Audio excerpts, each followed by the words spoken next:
Good evening and welcome to the Smart Entrepreneurship Decoded on Transcontinental Times.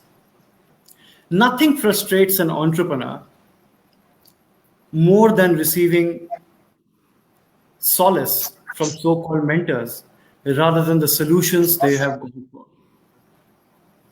And frustrates an investor more than the fact that when they have agreed to make an investment, they find the entrepreneur's company to be not ready for investment. If you read about the most successful reality show on television from America, you will also read that out of thousands of people who apply, a few hundred who get shortlisted, a few dozen who get coached, ultimately a handful make it to each episode. Out of that handful of 5 or 6, 1, maybe 2 get a deal. You will be surprised to know that even on that world famous reality show, out of every 2 deals, 1 fails due diligence and the money never reaches the entrepreneur. My experience is the same in our funding platform, India Fund Fest, where I play deal master along with a co-deal master who's our guest tonight. Very frustrating.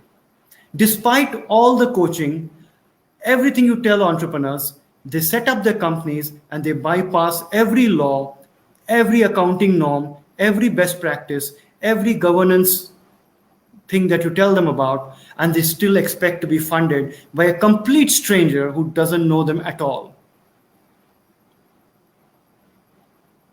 So what should you do? Obviously, you need advice. Obviously, you need to get investor ready. But who should you go to? If you go to a traditional lawyer, chartered accountant, company secretary, cost accountant, etc., and there are a lot of them and they are very accomplished and successful people, nothing against them, you're likely to be told what is wrong and what you are doing wrong after you have done it. So who do you go to for strategic advice so that you don't make those mistakes? The regular mentors cannot tell you that because this is a specialized area. You need to go to somebody who is probably a CA or a chartered accountant, company secretary, or a practicing lawyer, but somebody who has set up a practice on their own so they know the pain of entrepreneurship. Not somebody who's inherited it or acquired it or it was granted to them in some way. Somebody who has a business sense for this. Somebody who's not living out of their past reputation, late age, and charging you monumental fees, whereas some clerk in the office is managing your account. Where and how do you find this somebody? Tonight, our guest is exactly that kind of person who set up a very, very successful law practice in India from Bangalore with offices in Singapore and expanding fast to other parts of the world, where he represents both sides in entrepreneurs and investors. And he has set up his practice as a first generation lawyer himself. Please join me in welcoming Mr. Vijay Sambamurthi. Welcome, Vijay. Thank you, Nalin. Very few lawyers today have that much facial hair, and I know you don't normally keep it.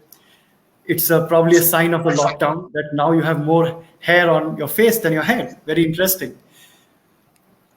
So you heard what I said in the opening, right? You have gone through the pain of entrepreneurship. You have set up a law practice knowing fully well that the real financial reward and the halo effect comes in the second or third generation. Very difficult to do it in the first generation. What I want to ask you is, why did you choose this path, which is tougher than taking a corporate law job and earning big bucks relatively earlier? And second, how was the journey? Okay. Firstly, thank you, Nalin and Roshan and the Transcontinental Times team for having me here. And hello to everybody, and good evening, I think, if you're in Asia, and good morning if you're listening in from the western part of the world. To answer, before I answer your question, Nalin, to respond quickly to your little joke about my facial hair, you got to use the lockdown for something. And, being an entrepreneur, I'm always looking at growth.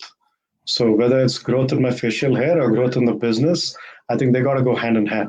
Yeah. But thank you for the compliment. I hope the growth in the professional part of our show will be as good as what is what I've seen on my face. To answer your question, why did I take this path? I think I'll need to step back a little. So, firstly, it's not like I want to, correct this. It's not as if I got out of law school and straight away decided to start up my own law firm. I would have loved to because I've always wanted to, to use a very, very cliched expression. I've always wanted to be my own boss. But I'll talk about that later, where I discovered that you are never your own boss, even if you start up, because you're always, at some level or the other, working to make sure that somebody is delighted and somebody else is happy. And that's a good thing. I say that in a good way. But to come back to your question, like most people, I graduated from the National Law School of India, Bangalore in 1997. And like most people who graduated with me then, I went to work for a law firm. I started my career at one of India's oldest law firms called Mullah and Mullah at Craigie Blunt and Carrow. It was a firm from the British Times, and it continues to be a very very well respected law firm. And I started my career there in Bombay. And after a few years there, I moved to another law firm called Nishit Desai Associates, which is also a highly respected and successful law firm. And at both those law firms, I learned a lot. They, Mr. E.A.K. Fazla Boy at Mullah and Mullah and Mr. Ravi Krishnamurthy as well, were the partners I used to work closely with at Mullah and Mullah. And at Nishit Desai, of course, Mr. Nishit Desai was my mentor and boss. And, I learned a lot from, both organizations. But my desire to start something up on my own had been there in me from day one. If I had a choice, I would have started up straight out of law school. Technically, everybody has that choice. You could, but it's not a practical choice because, law is a profession where it's generally not a good idea to start up straight out of law school because you need to gain some experience because you are giving advice to somebody, and the more time you spend advising people, the better you get at it. And of course, as I've heard often people say, and I believe in it, that if you till you have made mistakes, you're not going to learn. And experience does come from others. So I spent a decade learning the ropes, if you will, under two of the best firms. And I, in this period, also identified my key practice area, which I wanted to focus on. I had been doing a lot of mixed work, and when I decided to, start up Lexygen around 2006, I was already heading the private equity practice at Nishit Desai, and I had also set up and was heading their infrastructure projects practice. So, in some sense, my practice area and focus, or at least the core focus areas, were already chosen.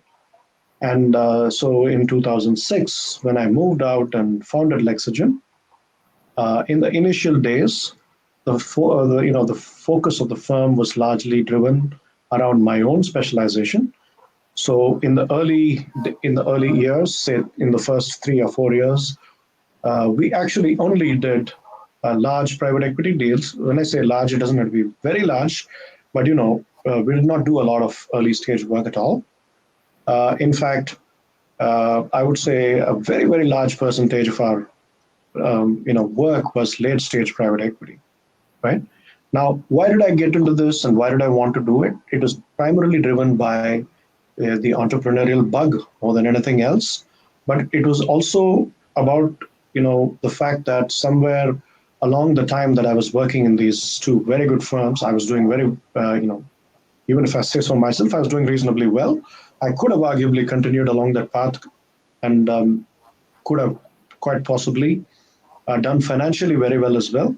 So there was no need from that perspective for me to quit and start up. It was not driven by financial aspects, but it was certainly driven by the fact that I wanted to build an organization that stood for certain values which I believe in and which I believe in then. And I said, if I want to run the organization shaped on what I want to see, then I should put my money where my mouth is. I should put my risk where my mouth is, and so I decided to start up. So that, in a So, nutshell, is the answer. so you made an important point. Probably there is no one answer for all industries, but how important is it for young people to actually work somewhere, acquire some degree of expertise before starting out on their own? Forget the financial side of it for a moment. Sure. Is that important? One, and secondly, are there industries where, say, gaming, etc., where it is not important? Anybody can start off from a garage. I mean, the garage stories are glorified a lot with Bill Gates, etc. But a garage in America is different from a garage in India and the third world. So, how important is that knowledge piece? And should people do that? And are there industries where they can skip that learning or accelerate it? No, that's a great question, and I think it's a tough one to generalize an answer for every industry or even for every person.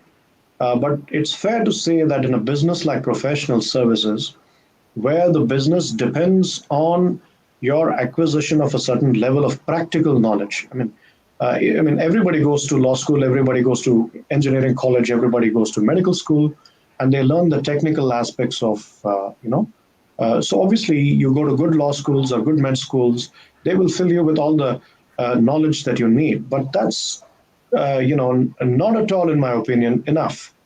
It is very good. It's a very good start. I'm not certainly discounting the value of a good education. I have been the beneficiary and recipient of an excellent education and an excellent law school. So by no means am I going to, be dismissive of that. It has certainly helped me in a very, very big way. But that was the starting point. I cannot today, as a 24-year-old lawyer, still be saying, I went to national law school, so I need to be given this kind of respect. It doesn't work like that. That kind of entry advantage is given to you for a very short time. So in professional services, according to me, where your clients are relying on you for advice, I think it's extremely critical to spend your time learning the ropes and doing as diverse work as possible before you go out and start up. Because if you start up too early, you can make mistakes, and your mistakes are going to cost other people very severely. For example, if you're a doctor, if you're straight out of finishing MBBS and MD, you decide you want to set up practice. There's nothing wrong in that. You're entitled to practice, and you can practice. And same with being an advocate or a lawyer, right? Once I get my bar council registration, I can practice. But it's a big responsibility to advise people, whether it be to do with somebody's life and limb or liberty, or to do with somebody's life, or to do with somebody's property and finances. It's a big responsibility, and So let's therefore you need to be ready. let's peel that part a little bit because it's an important part.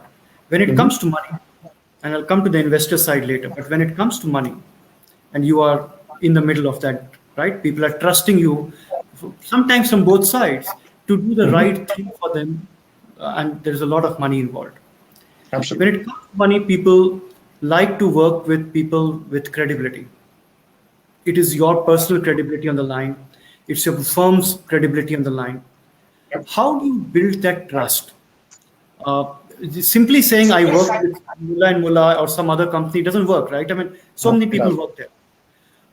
Simply saying I have the knowledge doesn't work, because that deal that they're trying to engage you for is a binary event. If you fail, you fail. There is no, it's like death, there's no coming back. How do you generate that trust? How do you build that personal branding? Because it's important for entrepreneurs, not just in services field, but also when they deal with investors. They're trying to get kind of a speed dating for the trust. How do you do that? What has been your So experience? that's a great question. And unfortunately, Nalin, my answer is going to be an extremely unsexy one, right? There is no shortcut to building trust. Trust takes years to acquire, right? Years in this kind of knowledge economy, especially, where people are relying on your advice to make their decisions, right? And like I said, it's not just for lawyers, it could be for doctors. People are relying on their advice and taking life and death decisions. Similarly, with lawyers, people and organizations, heads of governments, heads of local bodies are taking decisions based on this advice, and that trust doesn't come easily, and it has to be built over years and years of hard work. Now, whether it's when I say years and years, there's no some magic number to it. Some people earn that trust in as early as 5 years. Some people take 20 years to get there, What and what there's did nothing you wrong with do? What did so you do? What I was, I was very fortunate in some ways, and so were many of my peers who graduated from law school around the time that we did. So we graduated in the mid 90s. That was the onset of the liberalization era in India. In 1991, the government, privatized everything in limited levels, allowed foreign investment, and there was tons of uncharted territory. Lawyers with 20, 30 years of experience who were highly regarded back then had no experience in this law. So, so therefore, in a way, in a warped sort of a way, we found ourselves on par with lawyers who are with 10 years and 15 years of experience, and we were trying to grapple with the same set of legal issues. So, having started my career in a time like that, and started and worked in a couple of excellent firms, I had the good fortune to work on some great deals very, very early on in the country's history in terms of those deals. So, for example, 1998, I was barely a second year kid in the legal profession when Mr. Faisal Boy staffed me to work on the Indian oil disinvestment matter, which is like a huge, huge.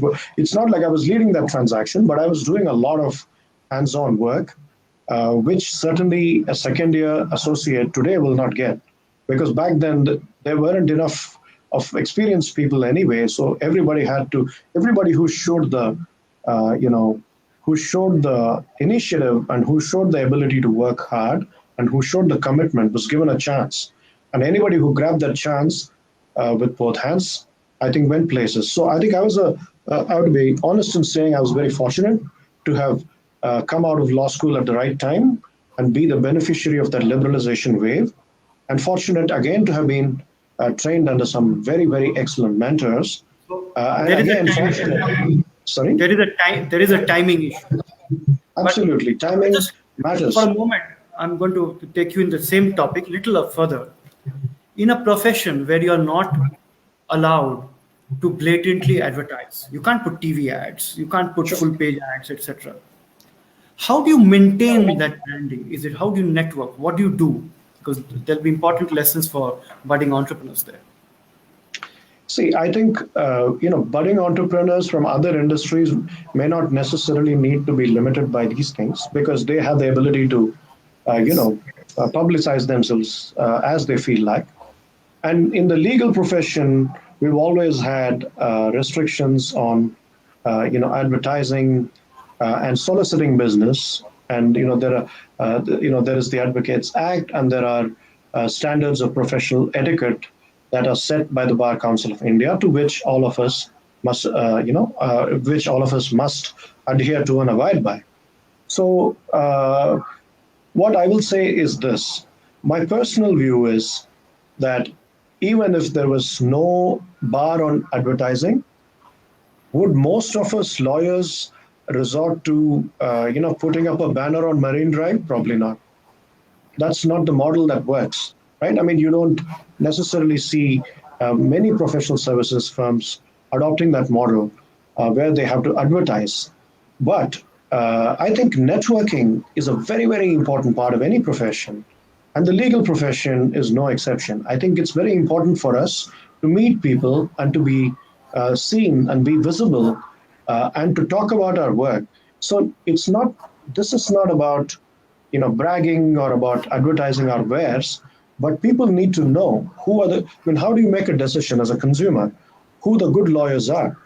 If you're not allowed to showcase the work that you've done, or if you're not allowed to have conferences where you're showcasing the work that you've done, which all law firms do these days.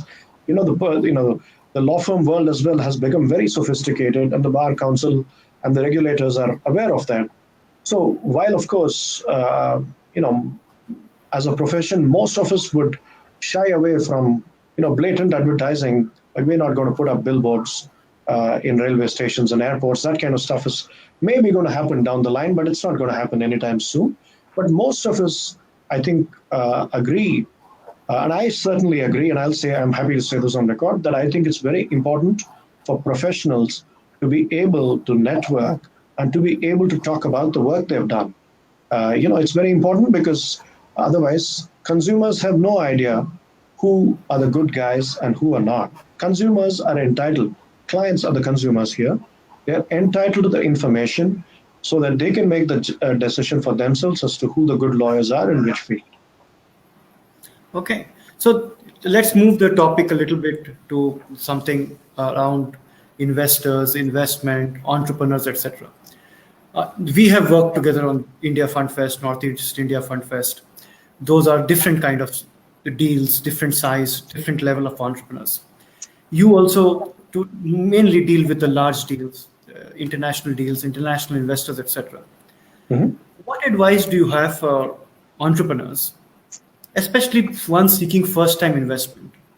Sure. How do they get investor ready from a governance and legal and statutory perspective? What are the things you've noticed they miss?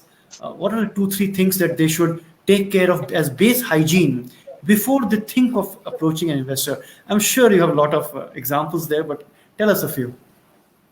No, that's a great question, Nalin. And the first thing I will say by way of answer to that is that the first advice I would give entrepreneurs is that they should take governance and compliance and legal structuring and legal documentation as very important aspects and not just as a check the box.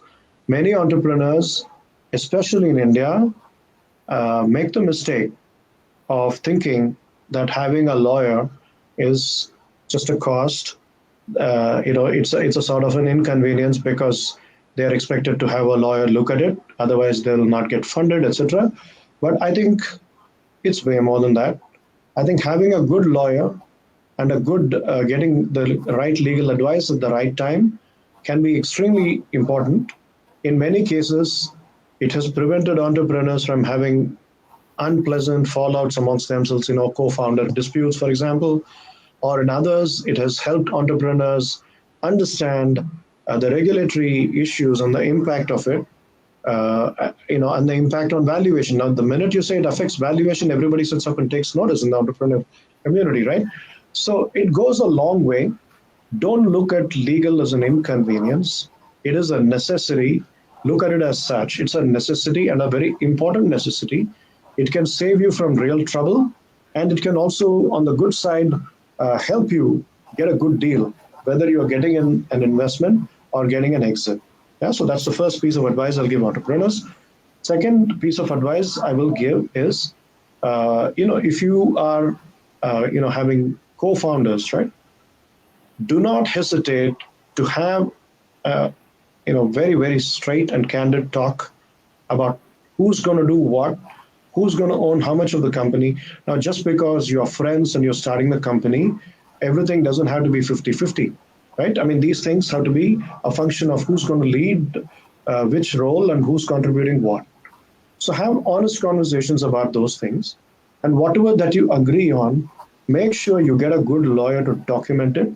because many times misunderstandings happen because one co-founder thinks that the deal is A and the other co-founder genuinely thinks the deal is B, and there is some disconnect in how they've both heard what they wanted to hear. So very often, I think documenting these things makes a big difference. So document, document, document. So that's, let's try to get it a little more specific. So for example, I keep giving this example. If I want to take a loan against an asset, Mhm. I need to have at least 10-15% of my own money, right? Nobody's going to give me 100%, even though Right. it's against an asset. Now, in entrepreneurship, we go and ask for money. Generally, there's no asset backing it other than your company's work, track record, projections, etc. What is the kind of percentage they should keep in mind as transaction cost for, say, a normal deal around $5-10 million? If it's too small, the percentage will be ridiculously high. If it's too high, the percentage will be much lower. But normally, what is the transaction cost they should keep in mind that they will need to pay out uh, as a percentage of the amount raised? So, the honest answer is the only cost that is a percentage of funds raised is the investment banking cost, right? The investment banker fee is usually a percentage of the deal size. So, therefore, that's the only thing that works on a percentage basis. Other than that, be it accounting fees, be it legal fees, it is almost never on a percentage basis. But what happens is there are a couple of models of billings that are done by accounting firms and legal firms. So we generally use a time spent billing model for most of our work, but typically for startups that becomes very scary almost because, and I can completely empathize with that because I have been there. I have started up, and I'm in the early days sweated about paying the bills and making sure the salaries are paid, and making sure that I don't run out of cash with all my savings. So I completely empathize with that. So they have this reluctance to look at a time spent billing model.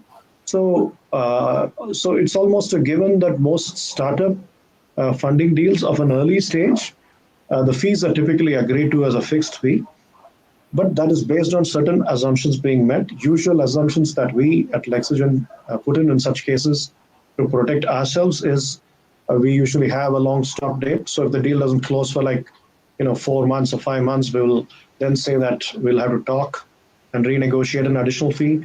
Or it could be that work has been really excessive, too much negotiation. Now, very often, the different firms take different approaches to deal with this. I don't want to speak for others in the industry, but speaking for ourselves, the approach we take is we have honest conversations with our clients before they become our clients. We tell them what we can do and what we cannot do. We are not cheap. We are not. Our USP is not price. And just because we are representing startups doesn't mean our pricing is dirt cheap. So that's the first thing that we set right. That don't come to us if you're looking for one of the cheapest firms in the country, because we are actually at the other end of the spectrum. We are expensive. But what we do is, because when I say we are expensive, I don't mean that we are not worth the money. We are very great value for money, but that's still expensive for a startup. So what we do is we have some sort of a arrangement whereby in the initial stages we invest in the relationship by giving heavily discounted fixed fee kind of a arrangement. And what we expect in return is that because we've invested our time and our time is money in our business, right, in professional services. So because we've invested that, we expect these founders to kind of continue to work with us once they come to a certain stage. So at some level, this sort of a transactional cost is a function of which law firms you go to. In some firms, you'll probably be paying time spent billing because they may not want to work on a non-time spent basis. But we recognized early on that time spent billing is going to be a problem with startups because of this budgeting concerns. They want to have a number and they want to have clarity around it for budgeting. Now, having said all of that, your firm did announce that as part of your contribution for the COVID pandemic, you are offering $150,000, if I remember the number right, of legal time and the consulting Yes. for startups if they apply for it. How do startups apply for that? So it's quite simple. You send us an email. The email ID is info@lexygen.law, Lexygen.law. So send us an email. First, read our COVID pledge to make sure that you are an eligible service recipient. So pretty much all startups, that you know are facing some trouble due to the pandemic, or startups that are trying to solve for the pandemic by developing technologies or developing new ways of doing things to solve the pandemic and the related issues. Any of these startups are most welcome. And we have said that while everybody is welcome, if there are healthcare startups which are doing something COVID specific, we'll definitely prioritize them. That's one thing. Even NGOs and not-for-profit organizations, legitimate ones that are committed to which are doing good work in relation to COVID relief, or that are doing related work, are also welcome. Thirdly, there are also some funds being set up, structured funds being set up to raise capital for investing in R&D and related efforts for COVID, related vaccination and new medications and stuff like that. So it could be any of these kind of companies, or it could be just startups which are fallen upon hard times because of the pandemic, and there are quite a few who have. It's been very hard to be an entrepreneur in these times. So So in your that's what we call. experience, Mhm. being in the thick of things with the investment scenario, in the last 6 months with this pandemic and all that, are there any sectors that there is special interest in by investors? See, I think it's been a bit of a paradoxical situation in India, Nalin, to be honest with you. Because on the one hand, you have the pandemic, and it is definitely causing a lot of pain. Undoubtedly, it's causing a lot of pain on the healthcare, and deaths kind of side. It is devastating, and a lot of people are, there's no way of overlooking that. That's a terrible, terrible scenario.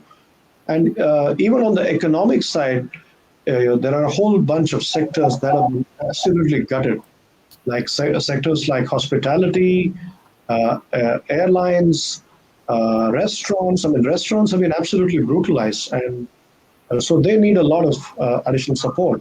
But I started by saying it's a paradox, because while one part of the situation is like this, there are startups that are still getting funded, and there are unicorns, new unicorns being made.